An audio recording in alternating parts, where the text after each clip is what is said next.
Hi, I'm Tim, welcome to our channel, and thanks for logging on. As ever, Hublot, larger than life, here represented by the Hublot Big Bang Unico King Gold. You can see and you can purchase this manufacture movement column wheel chronograph from Hublot on our website. Subscribe to our YouTube channel if you enjoy these videos, and please click on the card in the upper right hand corner of the screen at any time during this video to see our full sales listing for this Hublot Big Bang Unico King Gold with additional accessories included in the sale, high resolution images for your desktop, and naturally complete pricing details for this 18 karat red gold King Gold Hublot Big Bang Unico. Take a close look at this watch and note what it isn't. It is not part of the Ferrari series, so despite the vaguely Rosso Corsa red strap on this one, it is not part of the aesthetically very similar Big Bang Ferrari series. What it is spectacular and easy to wear on a small wrist. Now that is one ergonomic feather in the cap of Hublot that very few have managed to clone. Hublot understands that you can build a bigger watch but not a bigger client, therefore it's large watches, and Hublot seems to have pretty much phased out the 48mm King Power. But most of Hublot's watches will fit well on a smaller wrist, and this 45.5mm diameter watch is no exception.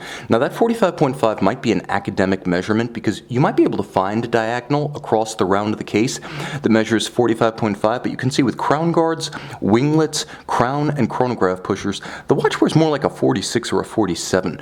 It's thick, though not overwhelming, 15.7 millimeters. It's more the shape of the profile with the outcropping of the winglet than the actual height that's going to cause a dress cuff to get hung up. But then again, Hublot is not a brand that takes well to disappearance under apparel. These are watches to be seen. You'll also note that from lug to lug, the watch is massive, absolutely huge, but wearable. 57.5 millimeters lug to lug often translates to unwearable on a wrist below 16 centimeters, but my 16 centimeter wrist is wearing this watch so comfortably, I believe 15 centimeters would not be a push, and the reason for that is that the case is also shaped. It has a little bit of a downward kick to its lug form that wraps around the wrist, so where the lug meets the edge of your wrist, even if it's flaring out a bit over your arm, it's going to wrap itself down and around so that there isn't an aesthetic defect. There isn't the appearance of ill proportion. It's the shape of the case as much as the size that matters, and this watch is intelligently shaped and right-sized.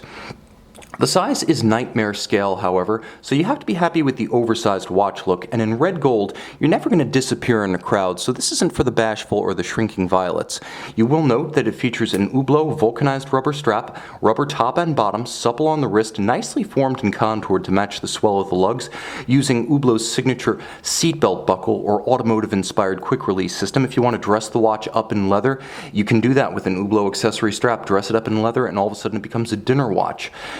The timepiece features a robust bimetallic clasp that features an internal chassis in the image of Hublot's signature H logo and a minderless system, so you can see any excess is tucked underneath the clasp body, so when it's buckled, effectively it looks like this. There's no extra slack showing, and there are no minder loops to mar the lines of the strap. Moreover, with twin trigger actuation, you do have to actively disengage this clasp. It can't just pop open, so it offers an additional measure of peace of mind and security on the wrist.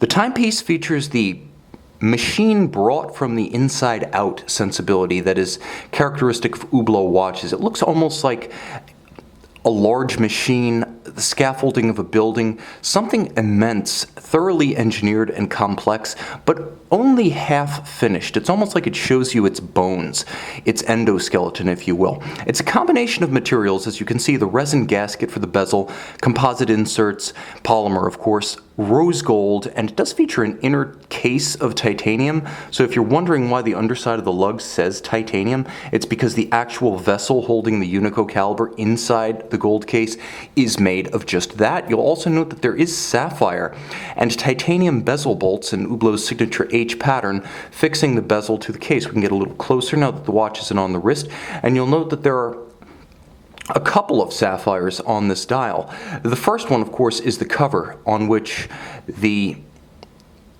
protection of the dial and the movement depends. And then you'll note below And by the way, the Hublot logo is printed on the underside of the crystal. You'll note that there's another layer of dial and mechanism.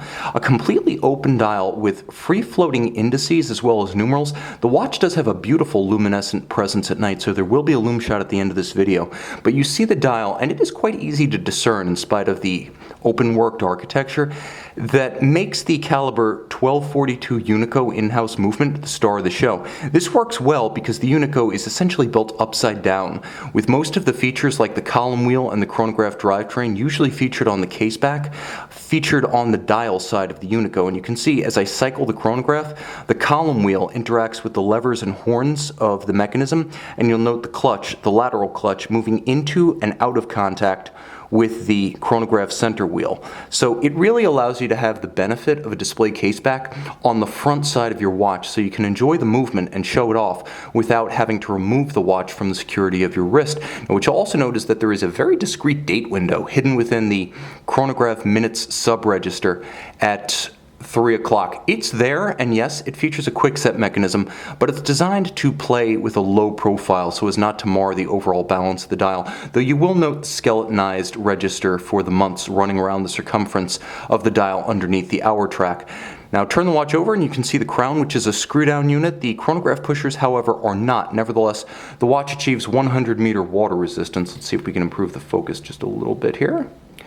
What you'll also notice is that the crown features a very soft rubber shoulder to make it easy on which to gain purchase when your hands are wet, sweaty, or gloved. So this is a functionally friendly watch. You will note that the caliber 1242 Unico is a flyback chronograph that you can reset and restart with a single press of the trigger at 4 o'clock. You can also, if you note, bump, bump, bump, you can start, you can stop, you can reset in conventional fashion. It works both ways. Now, the automatic winding system is born on ceramic rotor bearings for extra efficiency. 70 to 72 hour power reserve, so solidly more than the industry standard of 38 to 42. It operates at 4 Hertz or 28,800 vibrations per hour. You've already seen that it has a quick set date. You've already seen that it features hacking or stop seconds to synchronize your watch. What you'll also note is that it features a robust full balance bridge for shock resistance. And though you can't quite see it, you might just see a wisp of the iridescent purple-blue coloration of the silicon escapement, which operates with high efficiency and unlubricated for longer maintenance intervals. It is a masterful 38-joule in-house execution.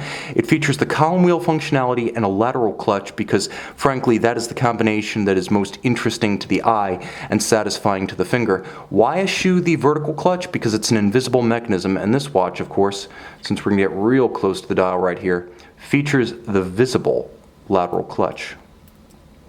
It is physically massive on the wrist, and I cannot overemphasize that. This is a heavy watch. If you want a watch that is insistent in its presence, boisterous, flamboyant, and outgoing in its character, and also colorful to boot, you have to consider the Hublot Big Bang Unico in King Gold.